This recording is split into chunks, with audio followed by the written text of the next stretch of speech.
Rolling. Rolling. Rolling.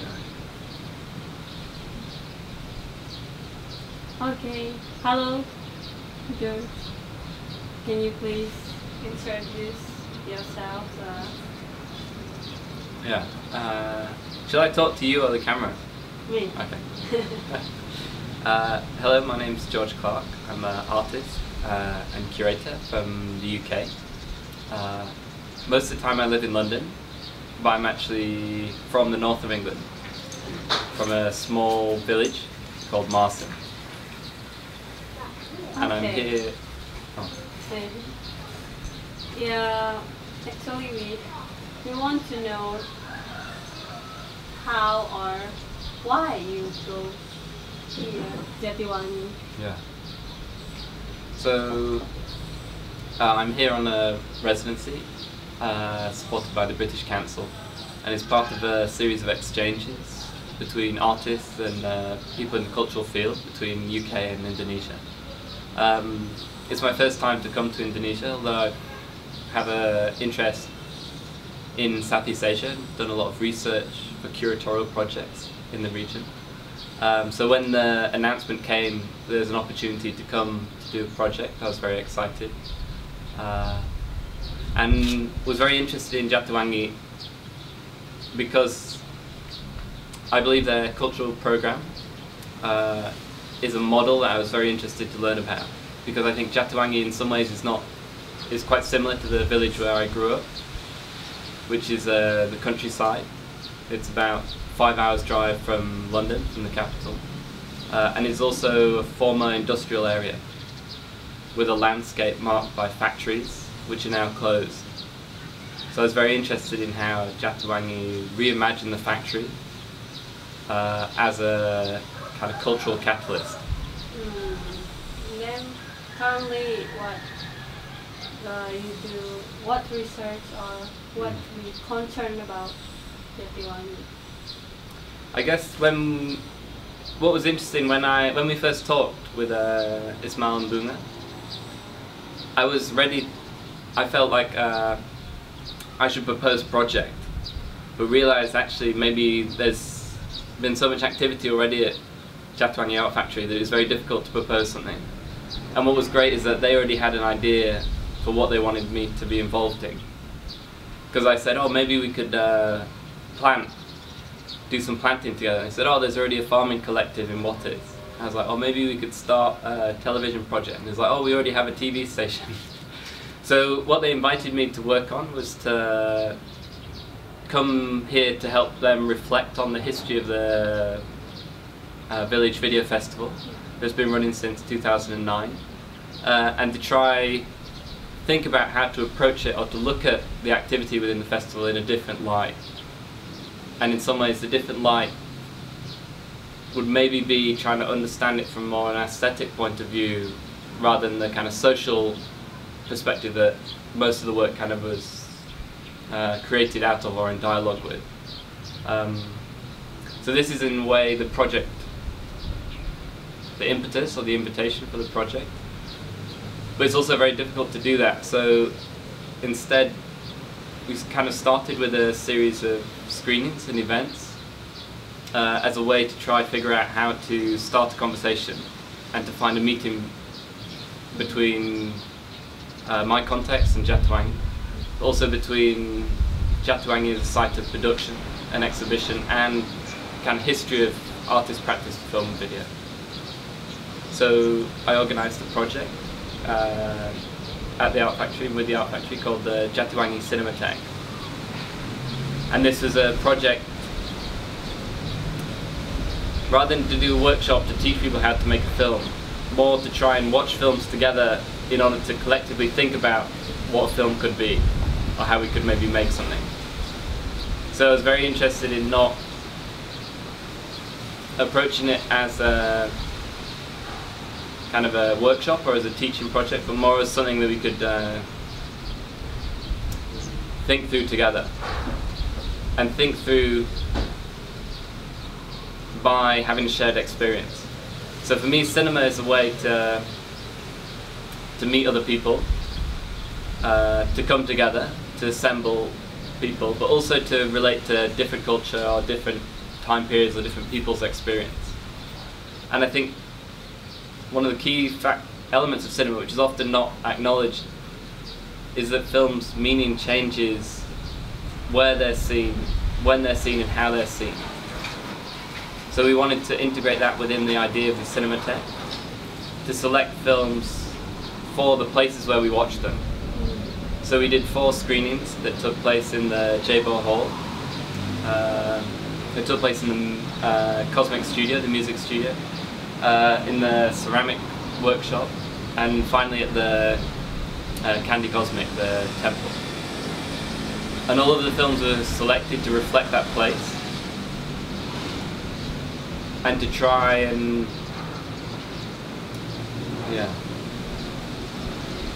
think about the act of watching a film as a creative act.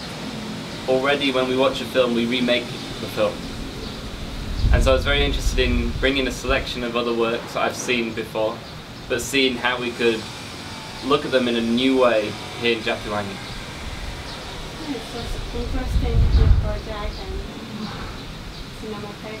And how about the people's appreciation or participation? I think it's really remarkable the level of engagement in Jatiwangi with the local community.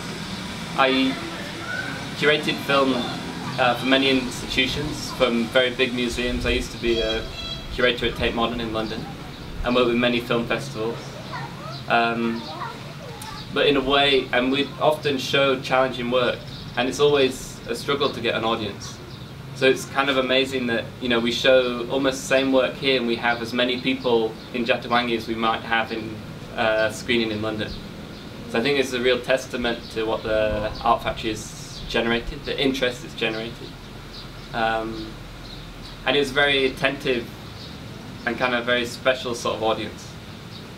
But what was so nice for me as well was watching the films with other people and seeing where they would respond, or maybe laugh, or find jokes in the film, or we'll talk back to the screening.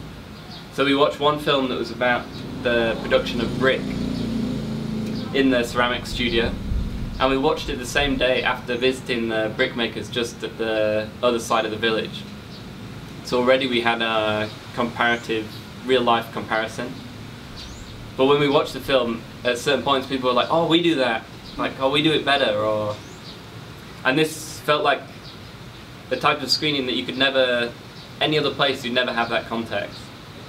Whereas watching it in the ceramic studio and 100 feet away from where people were making bricks kind of gave it a very special atmosphere and kind of quality.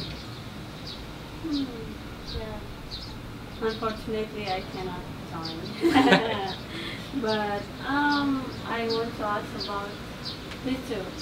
The last week event, Jawa Barat bodybuilding event. I want to ask you, how do you think about it? And then, yeah, just your comments about that event. Yeah, I mean, I think the Jatiwangi Cup is really fantastic and kind of surreal. I was sending friends photos, and none of them, they like couldn't believe this was a real event, that this really existed. And I think it has such a kind of fantastic energy and generosity.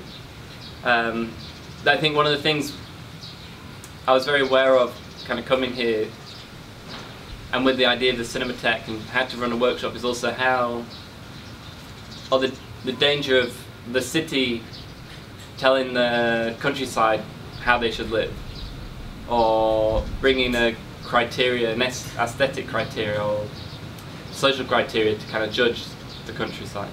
And I think what's remarkable about the Jatiwangi Cup is that it shifts that balance, and it really celebrates what's particular to Jatiwangi. It celebrates the character of the workers, their body, their discipline, you know, the precision with their labour, their skill, and shows the complexity and the richness of the kind of way of life here. And I think that's very important but often there's this mistaken idea that the city is somehow complicated and the countryside is simple. But I think as soon as you spend time in the countryside, you realize it's much more complex. That in a way the city generates more consensus. That it kind of creates and dictates the way that people should live. And the strange thing, when you travel between cities, it's very easy to go from city to city and not really realize the difference. But as soon as you leave a city and go to the countryside, then you really see that people live in a very different way and with a more complex relationship to how they determine their own life. And I think that's kind of present in the Jatiwangi Cup as an event, as a kind of spectacle. Also as a project that's filled with compassion, generosity, and sympathy. I think competitions in general I don't really like, because I think they can be very divisive. I think we live in a society which is built on competition, and with the false idea that competition is somehow necessary or the only way to live. Whereas I think actually there's many ways to live that are outside of, they don't always need to be winners and losers. I think what's great with Jatiwangi Cup is that you felt that the cup was a kind of excuse, that the competition is an excuse for actually a celebration of Jatiwangi and the people who live and work here. So there is a winner, but maybe that's not as important as the event.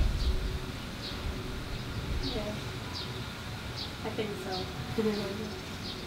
And then, many people say that Jatiwangi is very interesting, many interesting things here.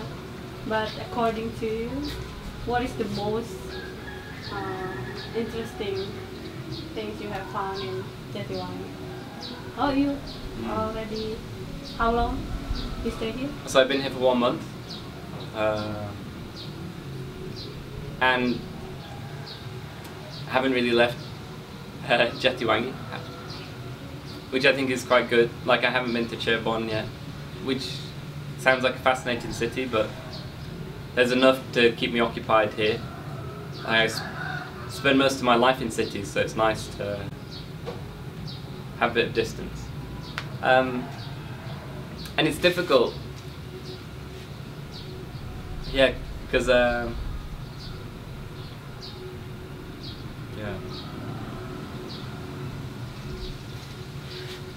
I find it kind of difficult to say what's special, because in a way this idea of like the special is like competition, that it isolates one element out of everything. And I think in a way, like when we first arrived here, like there's no introduction. We just arrived like in the midst of all of this activity. And I think that's the best way to actually understand what happens here. That it's it's an idea of culture that doesn't function on the idea of hierarchy, or only on the idea of hierarchy. So there's no starting point. It's already live and it's already active and it's already midway through. So you can't be introduced to Jatiwangi Art Factory, you just have to kind of be here and figure it out when you're here. And for me that's very exciting as a proposition. That there's no time when Jatiwangi Art Factory isn't kind of active. That in a way the whole structure, the way of living, the way of being together, the way of working together is already a kind of giant art project. And there's no separation, there's no point where the kind of art finishes and life starts. Like everything's integrated. And it's very fluid and very dynamic. So it's not that one thing stands out, it's like this concept of how art can function within life and within community and within society. That I think is in a way the most powerful thing that Jatiwangi Art Factory presents. And that's something I really struggled to find a comparative model in the UK or even in Europe that I'm aware of. I think what's here is very distinct as a site of production and a reimagining of what a factory could be. There's a lot of empty talk about cultural industries, but actually this is not actually about culture, it's only about industry. And I think by using the kind of idea of the factory, they kind of reinvent the factory in a more egalitarian model, a more inclusive model, a more open model. I mean, you know that we're doing the interview here in a building that doesn't have any walls. It's a kind of open building. And the whole of Jatiwangi Art Factory is a kind of open space. There's fluid, has many points of entry. Where so many art spaces thrive on like what they exclude and creating a separation between outside and inside, between kind of art and life. So it's very hard to like pull out one thing, because it's kind of the whole project. Okay. That's okay. Yeah. Interesting. So, how long will you stay? Not that much longer now. Like we actually, this week we go to Jakarta Oh yeah. for Archipel. Also, so as well as the Cinematheque, I started 2 other projects and feel like I could start many more. So realised that actually 1 month is not long enough to complete things. So I'll come back in the beginning of September to work with a few local filmmakers, and we're going to make a film together, a documentary about the living archive of the Village Video Festival. And this is an archive, a new model of an archive, in a way that the Village Video Festival is a new model of a festival. That it's an archive that exists. It didn't need to be invented because it already exists. And it's everywhere. And everyone who's participated in the festival, we can understand as one of the curators or archivists of this collection. And the collection is not in a museum, but it's just all around on the street, any other place where things happen. So with this idea of a living archive, we're going to try and make a film to introduce and invite past participants in the festival to kind of introduce elements from the collection. Okay. Living archive. Can't wait to see it. Okay. Thank you, George. Thank you. Anything else?